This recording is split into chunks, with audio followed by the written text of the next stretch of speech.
You can catch up with all our shows by visiting our YouTube channel or by listening back at ttradio.org. Don't forget to like and subscribe to enjoy more live education conversation from TTR. We hope you enjoy this show.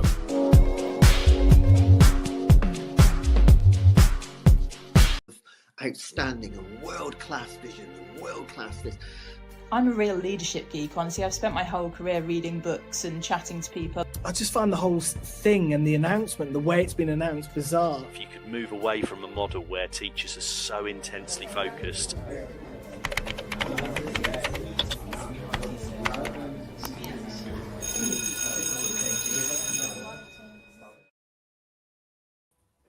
Well, good evening, everybody, and welcome to the Twilight Show here on Teachers Talk Radio.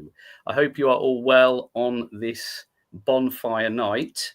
You may hear a few sounds from Kate's microphone and my microphone because there's fireworks going off left, right and centre, guys. So if you've come to listen to us rather before you go out to your fireworks, then we're very, very pleased to have you guys.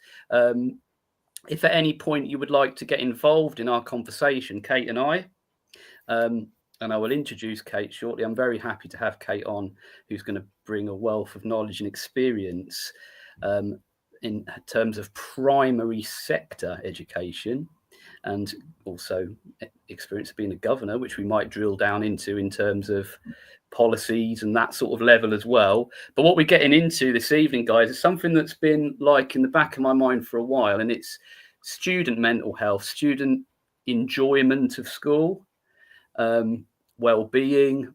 So those are the sorts of things that we're talking about this evening, guys. So thank you for joining us for it. And if you want to get involved, as I was about to say, if you put a comment in underneath the screen where you're watching this, and we're going across YouTube, LinkedIn, Facebook and X. So if you are listening live and you would like to comment on something that we're saying and give your opinion, then it will pop up on my screen, and Kate and I will have a little discussion about it, and it might spark some debate. It might be that we say something you disagree with and you want to hold us to account on it, or it might be something that you fundamentally agree with. But I just want to say thank you so much to Kate. I've got Kate Owbridge with me today, and as I said, I've done a little bit of homework on you, Kate, and I know that you were a primary head teacher for quite some time.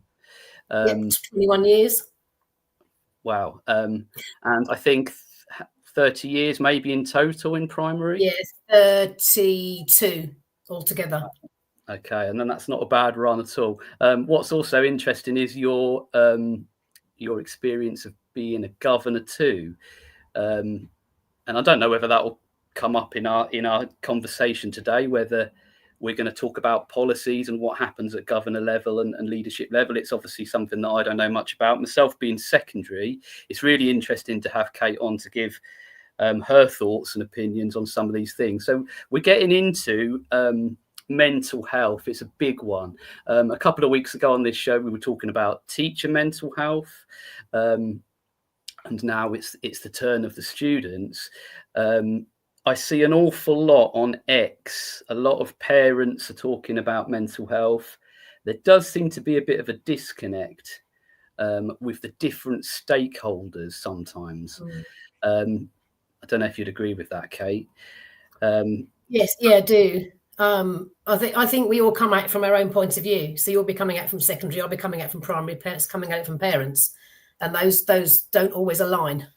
Exactly that. And sometimes it's the difference between sort of defending your people and maybe the need to sometimes actually listen to what other people are saying. And that can be very difficult to listen to so many voices. And I remember someone once saying on one of my shows that we get that from every single direction. So we've got the students that need us to listen to them. We've got the parents that need us to. We've got the people who manage us and our line managers and everything else. So yeah, it's not straightforward. But what I wanted to start with, Kate, the thing that kind of really struck me, I've seen a graphic and it is a graph that shows student enjoyment. And I think it was some kind of mark out of 8 or 10 or something. And that enjoyment's quite high through most of key stage, but through most of primary school. But then where it starts to dip is year 6, and it's then like a cliff edge as we go year 6 to year 7. So generally, what do you think might be some of the things that are going wrong, Kate, in schools that could be contributing to this mental health issue that we've got with students?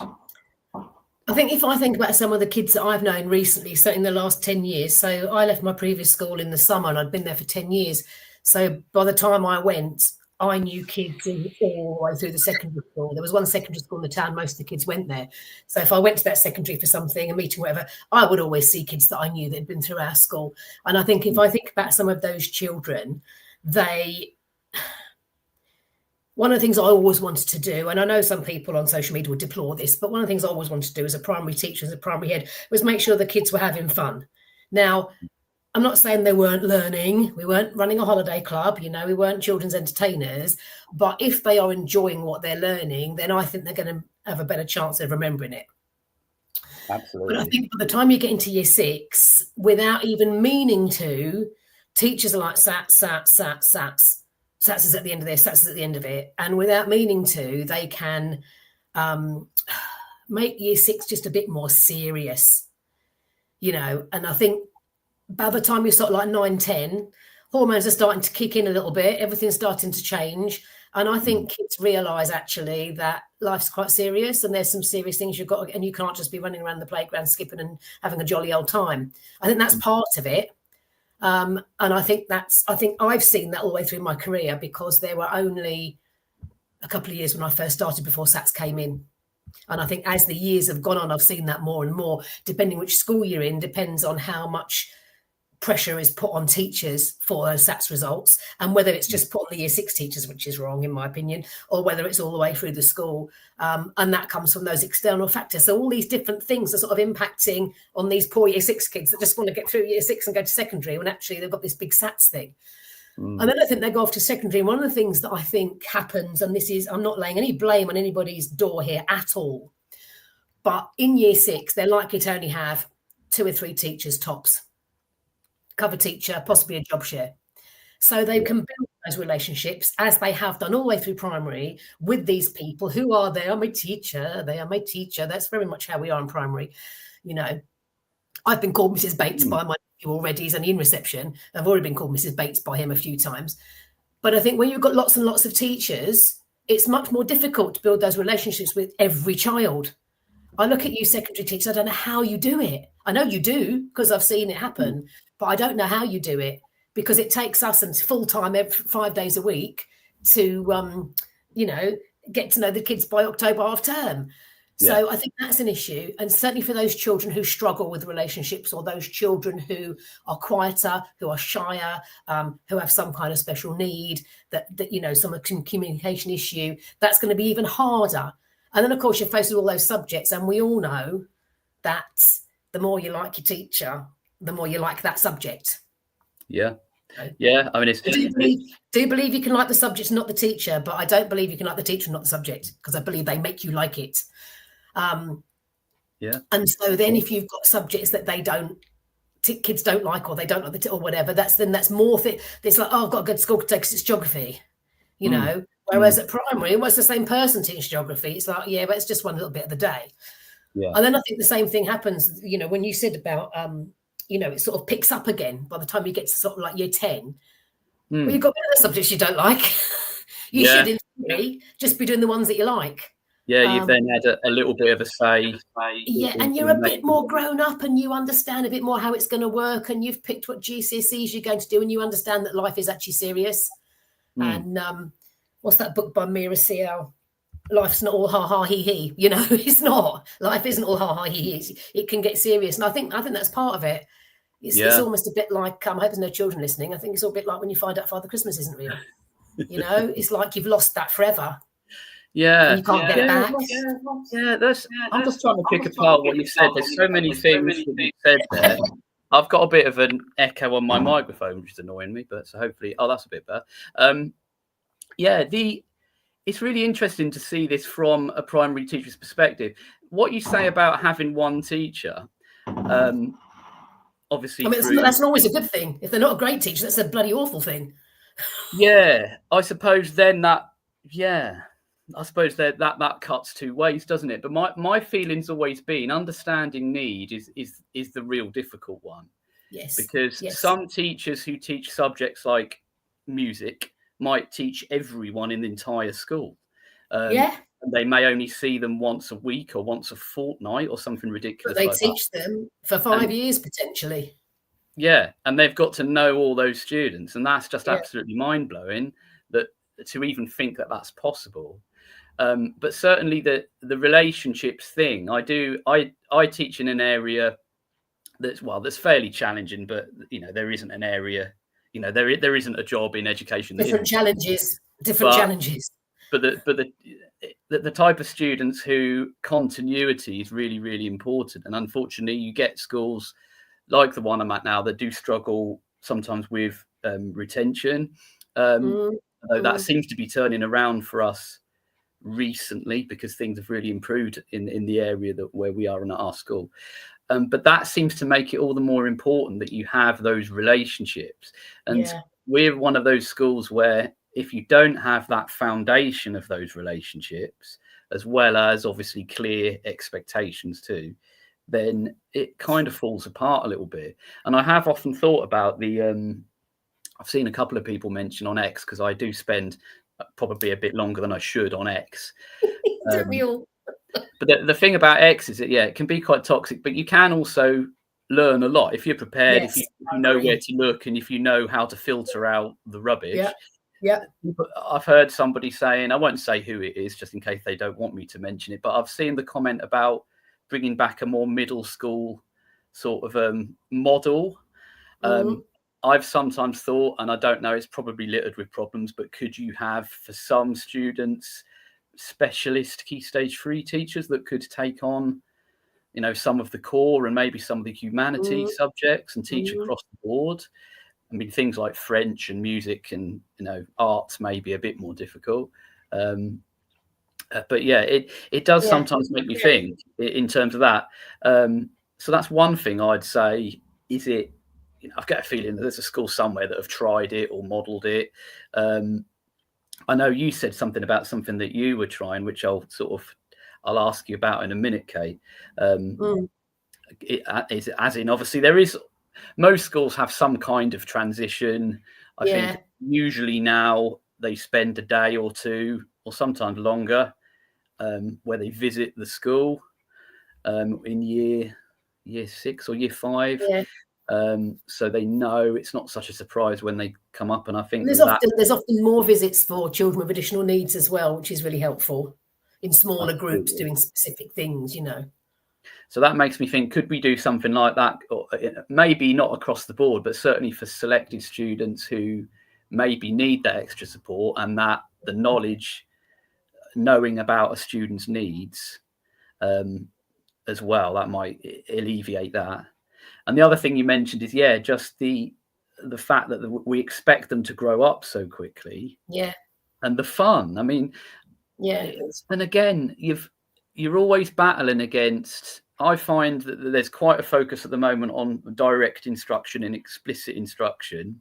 And I'm not going to get into a debate about that. That's another thing that you can argue about. If you make a comment about it on X, then someone will come and argue with you. But my point is, honestly, you could say something on X like, I like motherhood and apple pie. And somebody will go, that's terrible. Why do you like that? They will. You could argue about anything on there. But the thing is, if you were to say, if you're doing explicit instruction, there's a real focus, and there has been through the last, decade or so of my career, I feel that it's very much, you've got to use that time. You've got to use every moment of learning. You can't, and I can see why people say that, because we're accountable and we have a very clear job to raise attainment and outcomes for students. But my point is, if you don't have the fun that you alluded to, Kate, sometimes, and you don't have the lightheartedness and the relationships, then first of all, it's hard to have that enjoyment. Because I actually say to students, look, I really would like you to look forward to coming to my lesson. And that doesn't work for every student, of course, for different reasons, because some of the stuff I have to teach them is a bit boring to them, which is, we're all different. But my point is, if they sort of look forward to coming in, they know that I'm going to understand, and they know that even though I've got expectations, that, occasionally I might say, well, let's do a bit of a quiz, little things like that. But that goes it doesn't have to be a fluffy bunny relationship. My goddaughter is 21. She's at uni now. She at secondary school only had respect for the teachers that she knew she couldn't get away with anything with. And if she knew she could get away with it, she treated them like goodness knows what and got in trouble and all sorts. But the ones that she knew, I used to say they should have run recruitment panels, because, if she knew she couldn't get away with it, then they had her, and they had her forever. Yeah, there you go. Yeah, different kids. The kids are just small adults, aren't we all different? Someone's going to need a little fluffy bunny. Don't worry, it's all fine. And someone else needs to sit in your seat and watching you. Yeah, And sometimes we need to remember and try and see it through a student's eyes. And for secondary, before I launch in, I'm just going to mention, Kate, that this show is sponsored by Hachette Learning. And Hachette Learning are publishers of professional development books. So if anyone's watching this and thinks, I'd like a bit of easy professional development, I'd like a bit of bedtime reading, then you can go and look up Hachette Learning. And their resources support great teaching and learning in schools around the world. And you can level up your professional development today and visit www.hachetteLearning.com to explore the full range of titles. The other thing I just want to mention is the Bet Show. The Bet Show is a week in education from 21st to 23rd of January. Is that timing already? Oh, I know. And that's 2026, because, guys, it is nearly 26. The Excel London, I don't know where that is, but that's where that's happening. That is the Bet Show. Immersive workshops, thought-provoking speakers, hundreds of hours of CPD, accredited content, cutting-edge technology, and unrivaled networking. There's no opportunity quite like it for education. Get your free ticket today by visiting uk.betshow.com. So that is the Bet Show in London, guys. Right, so where were we? This is the bit where I've just done the ad read. Year 6-7 transition. You were going to ask me about what we did for 6-7 transition. Shall we go there then, Kate? Is that all right? So obviously, I'm certainly not saying this is the way everybody has to do it. It's the only way to do it. I'm not doing that at all. What I'm going to say is what was something that we started, we refined, and now we've carried on with because it really works for us. And it happened because I had a head of school at the juniors who had been a secondary vice principal. And he was saying, it's so different. Year 6 is so different from year 7. So we talked to him about what was different. And we talked to some ex-pupils, mainly through siblings, about what they found difficult when they went to secondary. And we basically, when they get to the half term and of the summer term, and they've got 6-7 weeks left, we tried to turn it as much into a secondary environment as we could. So the first thing we did was we were 2 form entry, so it was easier. If you're 1 form entry or small village school, you're going to find this hard. But 2 form entry or bigger, you can normally manage it. They split the children into different groups of different subjects, gave them a timetable. So this is which room you're in, this is which teacher you're with. Okay. They stopped having to do things like line up when the bell went and stuff like that. If it was the end of playtime, they just came in and got themselves to the next place they were supposed to be. They took themselves to the dinner hall at whatever time they felt they should be going. We made them take all their books home and made them bring them in only on the days they had the lessons. And we were what we were trying to get at was these are little things that you just get used to them. Get used to them now while you're with us, or if you forget your book, it really is not going to matter. So you're used to it when you go to secondary in September. We also, our behaviour system aligned quite well already with this. As I said before, most of our kids went to the same secondary. It aligned quite well with theirs, but we changed the vocabulary for year 6s so that it was the same vocabulary. So this school that most of them went to used the terms a misdemeanour we had to explain to him it wasn't a man called Mr. Mina. So we would start calling things, rule infractions or whatever, we would start calling misdemeanors and doing that kind of thing. So they got used to that. And the other thing, which they hated, and so did the parents, but this came from the children themselves, the ex-pupils themselves, they said that the homework was massive. So the homework load compared to what they had with us was massive. So in that term 6, we ramped up the homework. Just so we could kind of not go, it's the end of year 6, do it you like, it's all full, it's like, this is coming, get used to it now, get used to it before you have to go, that kind of thing. And as I say, we've refined it over the years. It's also, once they get to that point in the year, that we call them year 6 plus, because they're no longer year 6, but they're not quite year 7. Okay. Yeah. And we started doing it, must have been before COVID, a long time since that chap worked with us. And it was him having come from secondary that opened our eyes to that issue, That's interesting. And things like lining up outside the room before the teacher comes in, things like that, things that we knew they'd have to do when they went to their secondary, that we hadn't. We also, the only thing we didn't relent on was the mobile phones, because we had a no mobile phone policy at our school. We tried it went horribly wrong straight away, so we stopped it. That's the only thing we haven't done is let them have those. Okay. But yeah, it was we said to parents, if you're going to if you want them to walk part of the way or whatever, how are they going to be getting to secondary? Think about where you're going to collect them from now if you don't let them walk on their own, that kind of thing. Obviously we're still a primary, we're not a secondary, but as many little things as we could start doing in that last half term, where it didn't matter if they forgot their maths book one day, but it might matter if they forget it in September. Those sort of operational things as you're going through, and then they would start saying, I'm worried about this, I'm worried about that, how am I going to cope with this, or I just can't seem to get it all in my head or whatever. We were then there to pick them up and say, right, try it like this, try it like that. In fact, one of the things that we had for one of our autistic children was we'd been talking about whether he needed a laptop or if he needed something like this, and actually what he needed was an electronic organizer.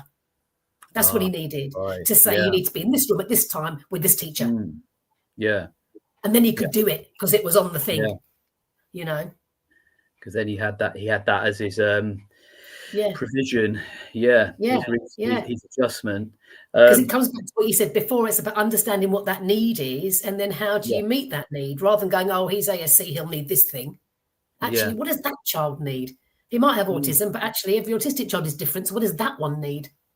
Yeah, and it's that is just a real challenge as they come up as well, isn't it? Understanding that. I mean, we had some training yesterday on autism. It's something that, I'm not really sure if training is maybe catching up now. It hasn't always been the best, maybe, sort of training for autism and all related things, ADHD and so on. But yeah, certainly when they come up, it certainly would be very beneficial, I think, for them to have experienced what it might be like. Absolutely. So I suppose the other thing is, I mentioned seeing it through the students' eyes earlier. And sometimes we forget, I don't know, when you've got to sit and listen for 5 hours a day, you've got to sit down.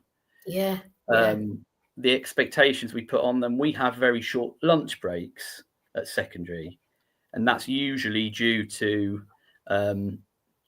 supervision, perhaps. It's not for the right reasons, to be honest with you. It's more to do with staffing reasons, sort of behavioural reasons. I remember someone saying to me once, well, we used to get lots of problems in the last 15 minutes of the lunch hour, so that's why we've cut lunch down to 45 minutes. But then you've still got the last 15 minutes of a lunchtime, haven't you? Exactly. Yes. It hasn't really taken the problem away, has it? But I mean, it's funny you saying that, because we used to have an hour and 15 minutes, which we didn't want either. But because we were a split site with juniors at one side, infants at the other, we had to have a staggered beginning and end of the day, and it was the only way we could manage it. And it was too long. They couldn't bear it. Absolutely. It's funny how we do these sort of things for the logistics of the organisation rather than these of the children. Yeah, rather than for the right reasons. So, and I don't think students move. Obviously they move between lessons at secondary, but that's a very short amount of time. You've then got the toilet issue. You've got lots of students accessing the toilet at the same time because we don't really want it. It's just a bit of a minefield. It's a bit of a minefield, to be honest, at the moment. And when you're trying to do things for the right reasons, other people don't always understand those reasons. That's right. That's right. But we've got to think along those lines as well, from the students' eyes. If you're in a CPD session and you've got to sit and listen for 5 hours, how good are adults? And you mentioned earlier, students are just like adults. Small adults, we're just big kids. So we had a couple of comments actually, Kate. I'm just going to put. So I've got this one here. Paul Foz. Paul does occasionally pop up, so we're very happy that Paul gets involved in these things and puts some comments on. So thank you, Paul. He says they're good ideas, Kate. Interested, how many high schools did the children go to? Did most go to one in particular? Yeah, in that school, most of them did go to one in particular. But I think, as with any headship, you go to another school, I really don't believe you can replicate what you did in the last one, because every school is different. You can take certain things, but you can't do everything exactly the same. If I'd done it in my previous school, which was in rather higher than Bermondsey, and the children scattered all over South London, I think I would probably send out some staff to find out what are the commonalities with all of those schools. Do they all have to take all their books home, or do they all have lockers, or do they all, what's their behaviour system look like, so that we could at least replicate the common things. I suppose that in of itself, the behaviour is very different. I went to visit a school recently where they do lineups at the start of every single lesson. They have they have 3 lessons in the day, which I think are 100 minutes. They line them up before every lesson. They take their mobile phones off them in the morning, lock them away, and then they have these lineups. Whereas most schools, they wouldn't necessarily have that. I know some schools do lineups, but they may just do one in the morning. Sometimes what we do is we want them off the corridor, so we actually don't line them up in the corridor outside the classroom, because either there's not enough. Well, we do have quite a bit of corridor space, but we want them in the class, and then they do on board, so they come in and they're not being told what to do. It's expected that they should. Well, we are expecting them to behave like adults. I've got another comment here, and Dr. Wayne, again, a person who does comment. So thank you, Dr. Wayne, for your comment. He says, are we over-labeling stress, or just being more open about how we feel? So when we think about... I think it's a bit of both. Again, depending on the person, I think there's a bit of both, and I think there's dangers both ways. It's a bit like what in our family we call the Jeremy Kyle effect. So Jeremy Kyle, when he did his awful talk show with all those people, what my grandma would have called airing their dirty laundry in public. Now, back in the day, you would have been absolutely vilified for letting on to anybody that those things had happened to you.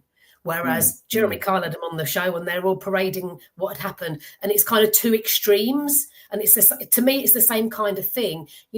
Back in that day, we didn't admit to stress. We didn't say mental health wasn't a thing unless you're in an institution. I'm talking like 100 years ago.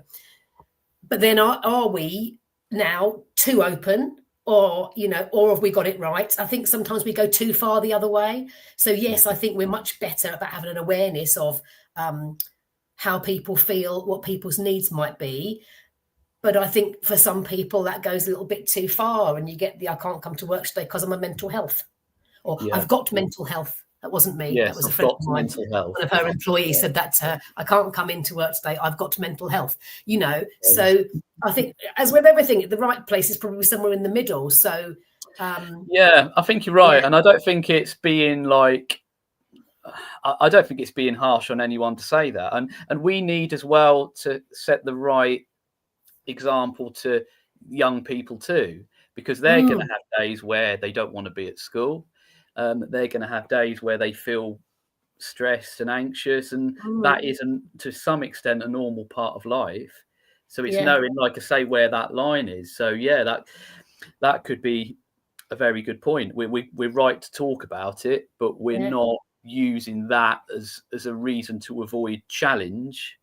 Yeah, but then the other thing, of course, is you get those people that aren't open about how they feel, and you've got to try and work that out before they, something awful happens. And I'm talking employees as well as kids here, because they don't talk about it, or their family doesn't do that. That their culture doesn't do that. I'm always more worried. When something awful happens in school, and I'm, I don't know, a child has an accident or something, and and they go off in an ambulance, everyone's worried about them. You'll get those kids that'll be bawling their head off. Oh, poor old Freddie. You think you don't even like him, but anyway, poor Freddie, he's broken his leg. I'm not so much worried about that person. I'm more worried about the person in the corner that's gone very pale and isn't saying anything. Yeah, exactly. Yeah, you're right. So it's that checking in, and it's good that we can do that. I mean, it's always good, I think, when you hear guys of a certain age being really open about their mental health, and I think that is very healthy, to be honest. And I think obviously there's generations of people where that didn't happen, as you say. Yes, and I think also and my brother's a serving police officer, and as was my dad, and they've been offered counselling and therapy and things for traumatic incidents since goodness knows when. But in my dad's day, what is he, 79? In my dad's day, you didn't take it up. That was frowned upon. It was offered, but you didn't do it. No. No. Whereas my brother is now, he's, 46, 47, something like that. It's almost frowned upon if you don't take advantage of it. And I think, well, that's one industry that's obviously starting to get it right now. How many more are going to follow? And, if we know that about adult, it's the same thing with the children again. What is on offer for them? Yeah, what is on offer for them? How do they access it? How do they know they need to access it? And then how do you sort out one of my phrases? How do you sort out the injured from the whingered? The ones that need your help and the ones that just want your help. And that's exactly it. So we can obviously control what we do in school, and we've talked about what you do at the end of Key Stage 2. Could we do more at secondary level at the beginning of Key Stage 3? Could we bring back more of a middle school kind of system or similar? Could we have specialist Key Stage 3 teachers for certain students who have a particular need that it's going to be very difficult to understand? And it's difficult. I mean, I had a student, just an example, who's autistic, absolutely brilliant student. But if they're triggered, then they start to show signs that they're about to go into a meltdown. And what you've got to do is you need to know what those signs are. And if you don't react as though as that's building up to a meltdown, you're going to get a full meltdown, which will be physical. Aggression and various things like that. So it's very hard for all staff. If you have, I don't know, 10 different teachers or whatever, are they all going to? That's where the real challenge is. So it's always going to be very challenging in terms of what we're doing. But could we? The thing is, education. Someone said to me a few weeks ago, and I really like the phrase, education is like an oil tanker. It's got an enormous, I hope to say it, momentum. It's a physics, I should know, being a scientist, but you can't. It's hard to change direction. It's hard to slow down. So you've got this thing where everyone's just cracking on and getting on with it. When you do want to change direction, it takes a long time to get there. Exactly. Like that. It's like the Titanic avoiding the iceberg, isn't it? It kind of needs, and this is why I don't think big education reforms ever work, because you need everybody on board, and everyone's never going to get on board. Some people are just not going to do it because it doesn't align with what they believe, or they want to do it their way, or whatever it is. They don't want to be told by somebody what's going to happen in their school. And when you get that sort of attitude, it's never going to work. And then, it's, for me, I was always what's right for my kids. And the local authority I worked for didn't like me very much because I didn't toe the line. I did when it suited the children in my school. But if it didn't suit the kids in my school, I wasn't going to sign up to it. And that's kind of like what everybody in the country is like. So but that's your role, isn't it? It's you to do the right thing for the students. We mentioned earlier about doing things for the right reasons, didn't we? Yeah. When you get initiatives that come from government, and I definitely don't want to be political, and I'm not talking about any one political party, but an idea will be muted, like let's do a test in year 8 for reading and maths, or let's make sure schools aren't shirking responsibility by finishing early, or never mind what time they start. Exactly. Yeah. I mean, so you get, sometimes there's populist things. Yeah. And there's a disconnect, and it's really frustrating. There's a disconnect between, maybe the DFE and the profession. Sometimes there's a disconnect. And there's a disconnect between local authority schools and multi-academy trusts. Yes. Yes, absolutely. And between parents, unfortunately, between parents and schools as well. It's very hard. One thing that's harder maybe for secondary is to listen to parents.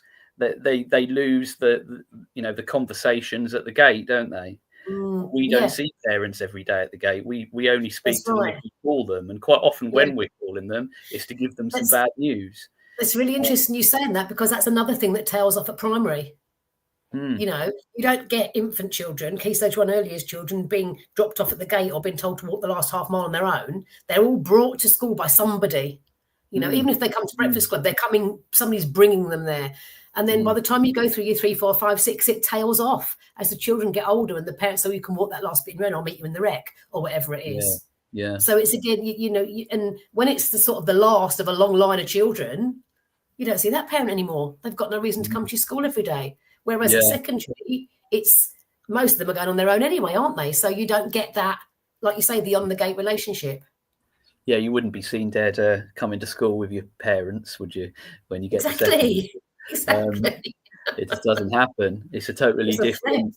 It's totally one of my different. friends tends to do it. It's one of her things she uses with her kids to get them to do what she wants. Or I'll take you to school in the car and I'll be wearing my pajamas. In the car, yeah.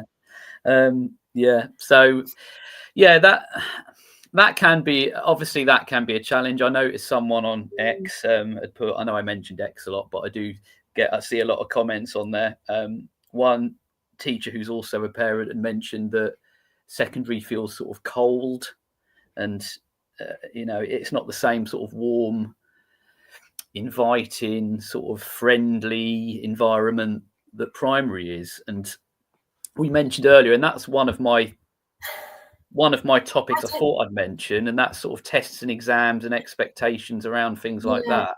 I don't know. It's much harder for secondaries to be like that. I mean, we were given that feedback by a parent probably about 8 or 9 years ago, because we had an infant site and a junior site, and then this secondary school that most of the kids went on to. What we tried to make our junior site in terms of atmosphere was something between the two. So the infants was all fluffy, woolly, all the rest of it, and then the secondary, just things like there's no carpet on the floor. It's lino and what have you. And then the juniors would try and make something in between. And this parent said, "Oh, the juniors it's not like the infants." And our answer is, well, it's not supposed to be like the infants. Actually, it's supposed to be the next step. And I suppose if we're talking about preparing students for what they do afterwards, I don't want to say the world of work, because the world's your oyster and kids can do whatever they want, given the wherewithal. But whatever that is, it's unlikely someone's going to be going, "Come along then, come into the lovely workplace," or "Let's come and go travelling and I'll look after you all the way around the world." It's almost like, should it be a bit harsher? I don't know. It's a good question. It's a really good question. Maybe someone out there has got some thoughts on it. I mean, we're not here to solve everything. I mean, we can suggest some things. If people want to come on in the comments and say anything, then Kate and I would welcome some suggestions. Or should it be fluffy? Should we all be a lot more fluffy? I mean, the thing is, right, Key Stage 3 7, 8, and 9, it should be 3 years, and that's the other thing that's a bit of bone of contention. It is. But we tell that we're kind of building it up. We're talking about GCSEs. We mentioned GCSEs. We'll say things like, "Oh, in a few years you'll be doing your GCSEs." Do we need to say that? I mean, can we have 2 years, 7 and 8, of not mentioning tests, exams? Not mentioning a reading test at the end of it. Oh, well, yeah, and then we've got a test. I know exactly what you mean. We had this, and we haven't, I say we, I don't work at the school anymore, but it was my most recent school. We found the last couple of years, we were getting a lot of emotional school-based avoidance in year 6. And every year, so for the last 2 academic years, and in that first academic year, myself and the head of school going, "Oh, well, we're getting to near the end of the year. They'll all be gone in a few weeks, and we'll only have him to worry about in year 5. This is great. Only one episode child. We're going to put all our resources in that. It'll all be fantastic." Come October, we're another glut of these children in year 6. We're like, this is really weird. Why has this suddenly happened? And some of them, we knew that there were outside reasons for it. There were different things for it. But there was somewhere that just happened in year 6. And we were talking about it as senior leaders. And the head of school said, "I think we're mentioning SATs too early. I think on day 1 of year 6, they come in, it's like, right, it's year 6, top of the school, house captains, residential trip, yada, yada, yada, yada, and SATs." And they all go,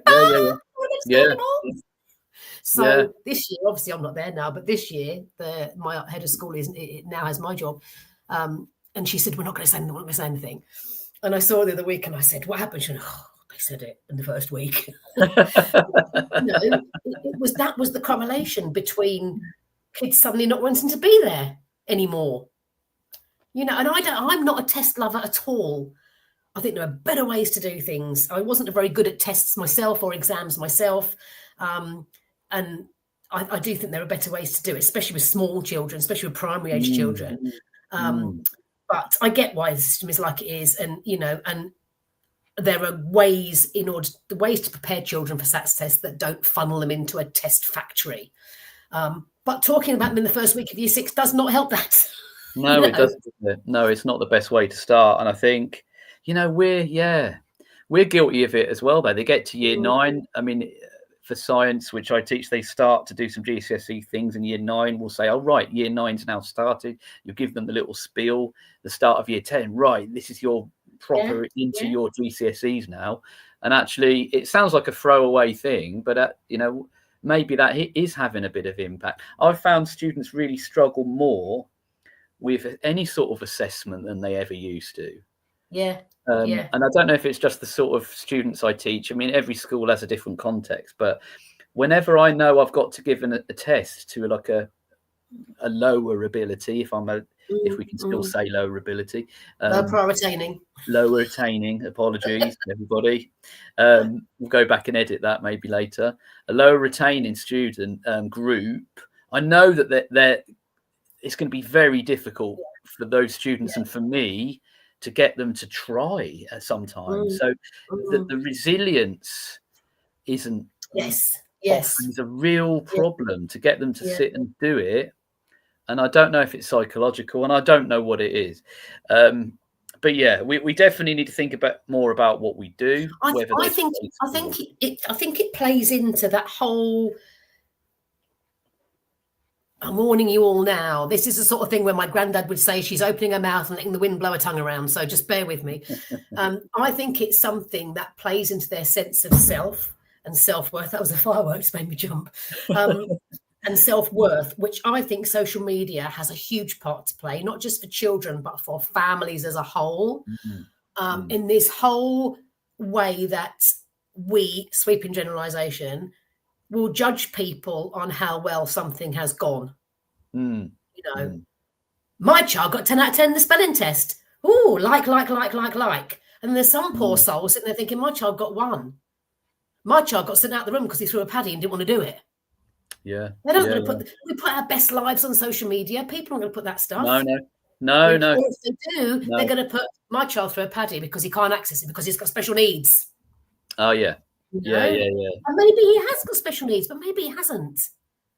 Or maybe there's definitely a lot of this whole thing of how good are you? How great is your life? How fantastic, on my Instagram, if anyone really wants to be bothered to trawl through and find it, I made a cake for my staff last year, the year before, it was a while ago.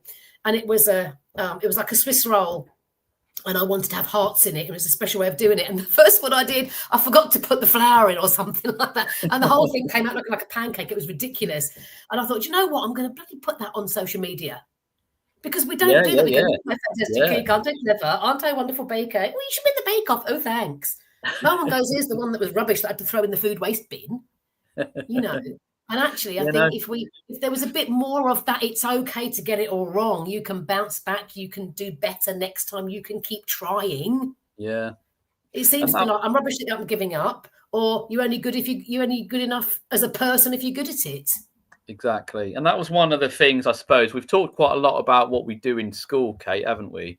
There were another couple of things that we could touch upon in a bit, but you mentioned another, obviously, external influences, external to school, family influences, social media influences. We'll talk about that in a minute. I just want to quickly mention one more time, Hachette Learning. This show is brought to you in partnership with Hachette Learning, who are publishers of professional development books and resources that support great teaching and learning in schools around the world. And you can level up your professional development today and visit www.hachetteLearning.com to explore the full range of titles. Sorry, I think I cut you off there. Sorry if I did that, Kate. I just thought I'd better do that. But you did touch upon sort of family and various issues like that. So is anything different happening? I mean, to be honest, throughout my career, I've been teaching 25 years nearly now. I mean, schools haven't changed beyond recognition in terms of what we do. There's obviously things we need to do differently. There's obviously different levels of need. And more things are expected to do, but yeah. And more expectations, definitely. But in terms of family, do you think anything's changed in the last few years, maybe post-pandemic, maybe the way people work, the way families are organised? I mean, social media you touched upon. Because I am not a parent. I wanted to be, but I never got to do it. So I'm not a parent. But I've got a number of friends and family that are parents. And I know, loads of people that are parents. And what I've seen over the time that I've been this is what I think is, I don't have any direct experience. I cannot comment on direct parenting experience. I can't do that. I can sympathise with parents, but I can't empathise because I've not been there. But what I think I do have is an objectivity, because I'm not coloured by my own parenting or how I parent my own children, because they don't exist. And I think that's where what I've seen is and I'm talking over generations now, where more and people have done like little TikToks on this sort of thing about how, when my parents were children, seen and not heard, we've just got through the war, just be grateful you're alive kind of a thing. And we've swung all the way through to somebody saying to me, I can't come meet you on Saturday because I've got to take my kid to football, and then I've got to take him to a party, and then we're doing something with my mum afterwards. And I'm like, what? Can't someone else take him so you can come or something? And it's kind of like, what worries me, this is going off on a tangent now, what worries me a little bit about this is if each generation, because you go back to like my grandparents, when were they born? 1915, 1918, that sort of thing. Each generation from there on wanted more for their children than they had. And that kept going and kept going and kept going and kept going. Each generation wants more than they had. Me and my cousins were the first generation of our family to go to university, even though other people were bright enough to do it. And each generation wants more than the last. But at some point, there is no more you can give. And at that point, have we then bred a generation of people who the world revolves around and aren't bothered about giving their children more than they got, because they're the ones that are important and they're the ones that have to have everything that they want? And with the children, I swear, another 100 years will have swung back the other way and children will be seen and not heard. But it's the children seem to be far more of a pivotal part of the family. And I'm not saying that's wrong, than they were 20, 30, 40, 50 years ago. You know, if I said I've got a birthday party to go to on Saturday when I was a kid, I'd be told, well, sorry, your dad's playing rugby and he's got the car. Yeah. That's it. Tough luck, don't get to go. Now it's like, oh, well, I wonder if we could do this. And can someone take me to the party? You know, this sort of thing. And it's. Yeah, Matt, that's an interesting point. I mean, it feels like now people feel the need to plan activities for their kids. People feel like there's a pressure. It's very easy to sound like a certain generation of person, say, well, when I was young, I just used to go out and make my own fun and so on. But I think maybe there is something to be said for that. There are some people saying now that kids need to be bored sometimes. We are in a society of instant gratification, aren't we? Yes, and that's adults as well as kids. Yeah. So it's a case of, and like you say, then the way you behave is then very much you're modeling to your kids. And the fact that people want to do lots of activities for their kids is great. You know, I think that's a brilliant thing to want to do. But like you say, we had a child at my last school who used to struggle to come to school, used to struggle to get into school. Once you got him through the door and he had his little sulk about the fact he was there, he was normally within 10 or 20 minutes, he was fine. And his mum tried really hard, but she struggled with parenting. She tried so hard, but she really did struggle with it. And we found the reason why he didn't want to come to school was because he was playing on his whatever device he had, Xbox, PlayStation, whatever it was, before he came to school. He didn't want to stop playing that to come to school. And she couldn't get him to stop doing it. And my caretaker used to sit in the office and go, if he was my kid, I'd do X, Y, and Z, and this, that, and the other would happen. And I'm like, yeah, but she can't do that. It's too late. He's 7 already. This is too late. You know, if she was going to parent like you're saying, she should have started that from day one, and she didn't. So what can we do now to help her and to help him so this doesn't become an ongoing issue and he's not bunking off secondary school to stay at home and play his Xbox? You know, it's and you're battling, and it's easy to say. It is easy to blame parents, isn't it? Of course it is. But we can. But having said that, we can talk about what teachers need to do better when we're not having to go at teachers. And when we mention parenting, I think sometimes that's a red rag to a bull when you go on X and you talk about, because people assume, oh, that's me, and it's like, well, no, it's probably not you. You're probably a very good parent. Most parents are absolutely amazing. Absolutely. But like you say, those games, the console games and everything, they are designed to be ridiculously addictive. They're designed to elicit all sorts of emotions such as fear and anger and aggression, and we could pretend that they're not having any impact on children, but of course they are. You've got the instant gratification, as you've mentioned, of social media. There's no secrets anymore. Everyone knows what everyone else is doing. Everyone's judging everyone else. Everyone feels that they're being judged, so they have to act a certain way. So the society is very different. So to some extent, it feels like society has maybe changed more than schools have. Absolutely. I think it's the society, and parents and teachers are part of that society. You know, we're all just responding to what we live in. And I think we're all very selfish. I really do think we're all very selfish. And I think some parents are selfish through their children, if you see what I mean. They want the best for their kid because it's their kid. That's the selfish bit, if you see what I mean. But I think most people are like that. It is all about us. I could get political now and blame Mrs. Thatcher, but I won't. Well, I don't think you'd see me strongly disagreeing with that. But I mean, but certainly it's interesting to think, it is a very different society to what it was. You sometimes, in terms of obviously the working situation of parents, most of the time both parents have to work. Have to work. That's the key. Have to work. And the working from home. I remember I went to we, as part of our trust, we get together and we have these CPD events a few times a year. We went to this really big event that they'd put on, and we got to choose different like workshops or things to go to. And there was a lady in, and she was from the When Adults Change. I think it was to do with the When the Adults Change, which is when adults change, everything changes. Which is quite controversial, and I certainly don't want to give an opinion on it. But my point is, one of the things that came out of that was the difference now. The bit that made me think, I didn't agree with everything that was said, but the bit that made me think was when she was saying about how now people are working from home. Yes. There's a lot more work going on at home. The home has become, more of maybe a workplace. People are maybe working later. I don't know, like the family structure and the timetable of the day is very different. And there was somebody, I think it might be Martin Oliver actually. There was somebody said about a year or so ago that parents working at home was affecting attendance, and there was a big outcry on X. No, don't be so ridiculous, la la la. And actually, in our school, it really did. It really did, because before a parent would have to go to work. So I'm really sorry you've got a sniffly cold, but you're gonna have to go into school, have some Calpol, and off you go. Or you're feeling a bit under the weather, go into school. They'll ring me if you're sick because I need to go into work. And if they were sick, we'd ring them. They'd come and pick them up. Whereas now they're like, oh, well, I'm at home anyway. I'll just keep them at home. Yeah. And in our school, that was absolutely true. It really was true.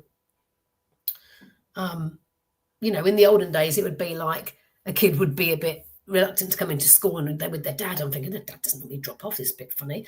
I'm saying, did everything all right? So, yeah, but I'm working at home. So I said I'd bring him in. I'm like, that's why. He wants to go home with you. Loads of stuff. Or the little boy I'm going back years now that came down going, I'm not feeling very well. I'm really not. I thought, you look fine. And I said, okay. And I did my standard thing, which would be like, go and have a glass of water and a nice quiet sit down in the corner and we'll see how you are in 10 minutes. Because if they're ill, they're still going to be ill. If they're not, then we've forgotten about it. And he went, well, you could ring my dad. He's working at home today. No. It's like, okay. Good effort. Good effort. They're kids. Who doesn't want some nice attention from their parent on their own without their siblings hanging around, Yeah, and at home, I know you can do what you want. You get things done for you a bit more at home. It's very difficult. Yeah. It's very difficult. I think for me, if I'd have had, I never enjoyed school, which makes it a bit bizarre that I became a teacher, to be honest. But I think it's one or the other. I think you become a teacher because you loved it, which was me, or you become a teacher because you hated it. You don't want other kids to go through what you went through. I really do think try and make it better than what it was when you were there. Yeah. But I mean, I think I would have been the same if I'd have had the best part of a year, however long lockdown was. It was a significant period of time. If that had happened to me, I would have really, really struggled to go back. I mean, obviously, as a teacher, it was tough enough to go back. Yeah. I think it affected everybody really badly. And I can't help wondering what it would have been like had it not happened.